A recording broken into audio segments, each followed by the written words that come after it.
उत्तानपाद राजा छोटी पत्नी के प्रति ज्यादा आकर्षित होने की वजह से बड़ी पत्नी का त्याग कर दिया। छोटी पत्नी के पुत्र हुए उत्तम, बड़ी पत्नी के पुत्र का नाम हुआ ध्रुव। ध्रुव जी ने कभी अपने पिता को देखा नहीं, मां ने कभी उनको मिलवाया भी नहीं।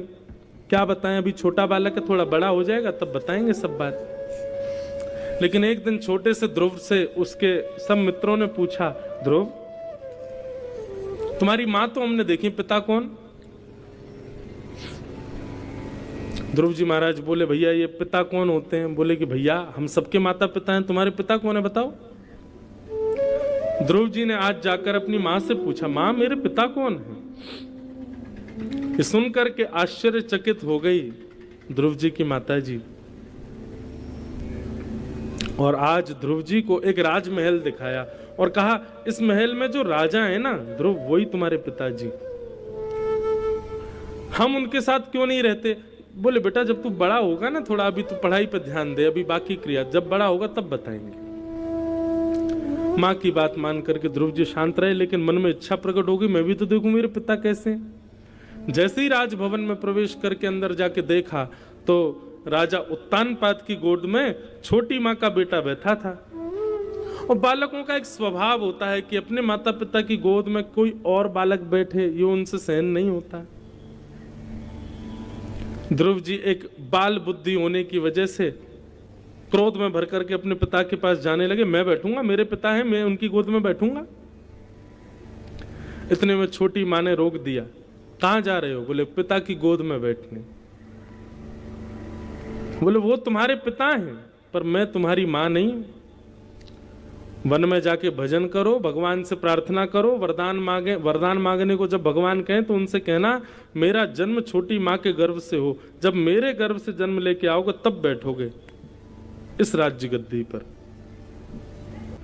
ठाकुर जी जब मिल जाएंगे तो सीधा आदमी यही नहीं कह देगा मुझे राजा बना दो, लेकिन उनकी स्थिति देखो, वो कह रही है कि भगवान से कहना तुम मेरे गर्भ से जन्म लो, मतलब मेरे गर्भ से जन्मा बालक ही बैठेगा यहाँ पर।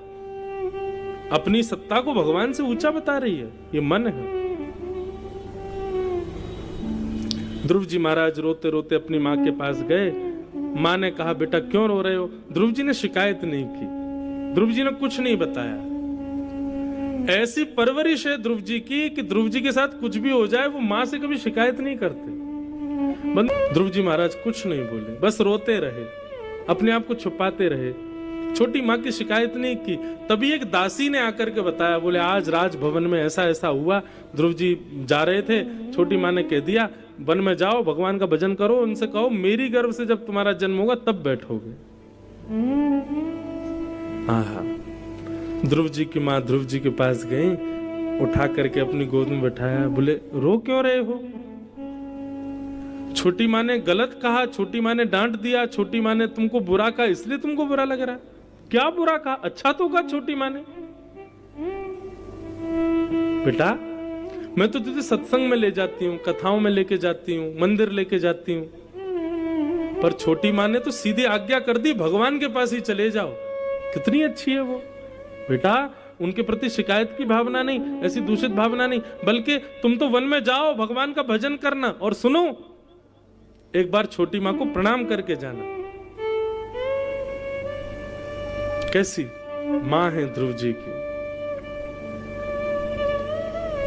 ध्रुव जी महाराज छोटी मां के पास गए, जाकर के दंडवत साष्टांग प्रणाम किया और पूरे परिवार को प्रणाम करके निकल गए वन की ओर।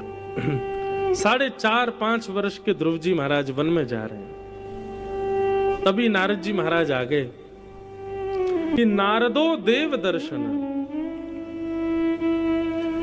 ठाकुर जी का जब दर्शन आपको प्राप्त होने वाला होगा, उससे पहले आपको नारद जी जरूर मिलेंगे, सीधे ठाकुर जी नहीं मिलेंगे। बोले नारद कौन? बोले जिनकी वाणी को देवता भी कभी रद्द नहीं कर सकते, वो है नारद। और जिनकी वाणी सुनकर के नेत्र बंद हो जाएं, हृदय में ठाकुर जी की छवि प्रकट होने लग जाए, समझ जाना वो वक्ता ही नारद है। मतलब नारद जी महाराज मिले, नारद जी ने आकर के ध्रुव जी को 12 अक्षर मंत्र दिया। नमो भगवते तुभ्यं वासुदेवाय धीमहि प्रद्युम्नाय निरुद्धाय नमः शंकर्षणाय च। ओम नमो भगवते वासुदेवाय। ये 12 मंत्र नारद जी ने श्री ध्रुव जी महाराज को प्रदान किया। ध्रुव जी ने जाकर के इस 12 मंत्र से खूब ठाकुर जी का यजन किया। 1 महीने तक ध्रुव जी महाराज 3 दिन कुछ नहीं खाते और चौथे दिन केवल कपित्त फल खा करके भजन करने लगे। 1 महीने तक ऐसा किया। दूसरा महीना प्रारंभ हुआ, ध्रुव जी अब 6 दिन तक कुछ नहीं खाते, 6 दिन बाद केवल पत्ते खा करके और जल पी करके भजन करते हैं।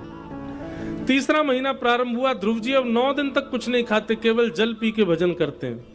चौथा महीना प्रारंभ हुआ, अब ध्रुव जी महाराज जल पीना भी बंद कर दिया, केवल 12 दिन में एक बार श्वास लेते हैं, हवा पी करके भजन कर रहे हैं।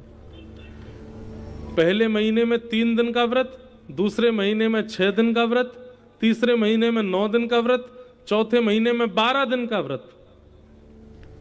और व्रत का भी नियम कैसा कि पहले तो फल खाना शुरू किया, पहले महीने में, फिर फल छोड़ दिया, फिर पत्ते खाने शुरू, फिर तीसरे महीने में पत्ते भी छोड़, जल पी के रहने लगे। चौथे महीने में तो केवल वायु पर आ गए, वायु पी करके भगवान का भजन करने लगे।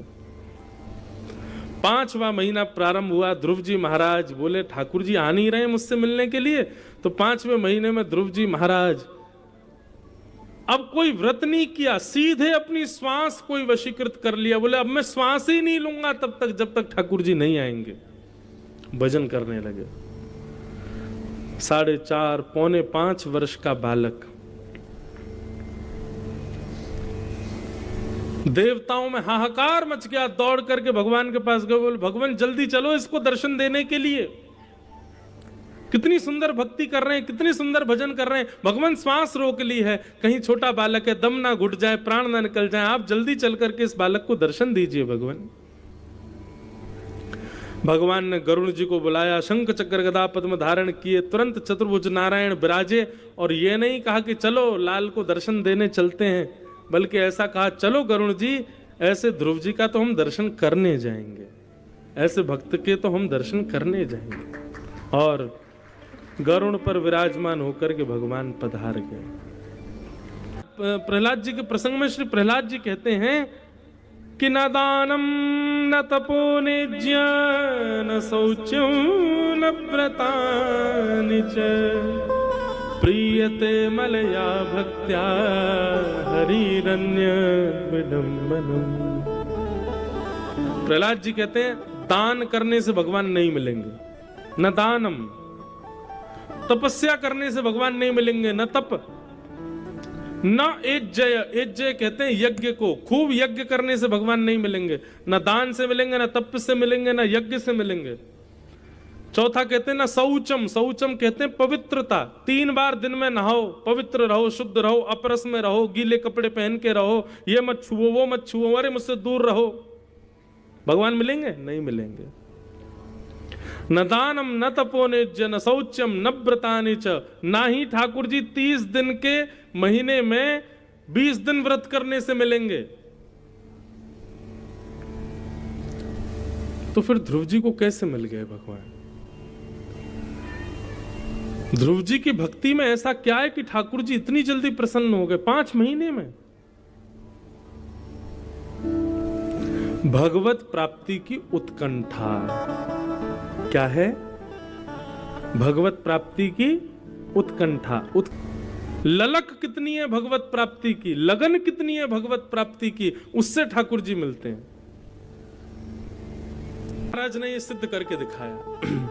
भगवान प्रकट हो गए, प्रकट होकर के ध्रुव जी ने भगवान की स्तुति गाई, भगवान ने अपना शंख स्पर्श करा दिया और सुंदर स्तुति गाने लगे। भक्ति मुहु प्रवहताम त्वयि में प्रसंगो भूयाद अनंत महताम अमलाशयानाम येनांजसौल वणमुरु व्यसनम भवाब्धिम निश्चय भवत गुण कथाम मृतपान मत्त।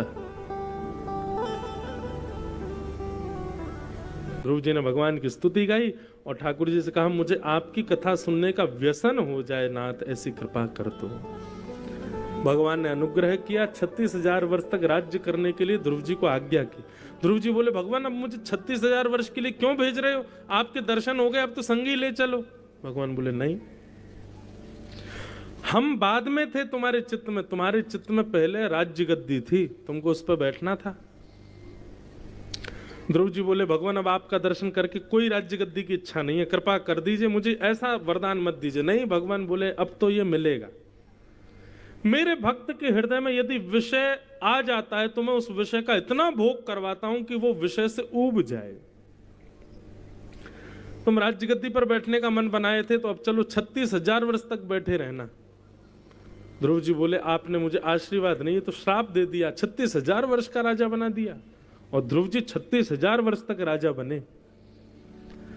36,000 वर्ष बाद भगवान के धाम से विमान आया, सिर पर पैर रख करके ध्रुव जी महाराज भगवत धाम को प्रस्थान कर गए। आज भी ध्रुव जी नित्य सुबह प्रातः काल ब्रह्म मुहूर्त में सबको दर्शन देते हैं, ध्रुव लोक के रूप में, ध्रुव तारे के रूप में। वो ध्रुव तारा जो है वो ध्रुव लोक है, वो ध्रुव जी का स्थान है। लोग कहते हैं तो सुबह सुबह दर्शन क्यों होता है, उसका पूरी रात दर्शन क्यों नहीं होता? बोले पूरी रात तो वहां पे सब दिया बाती और जो भी बिजली होगी वहां पर जिस प्रकार की भी, वो सब बंद रहती है। सब जितने भी साधक हैं ध्रुवलोक में वो नेत्र बंद करके ध्यान करते हैं।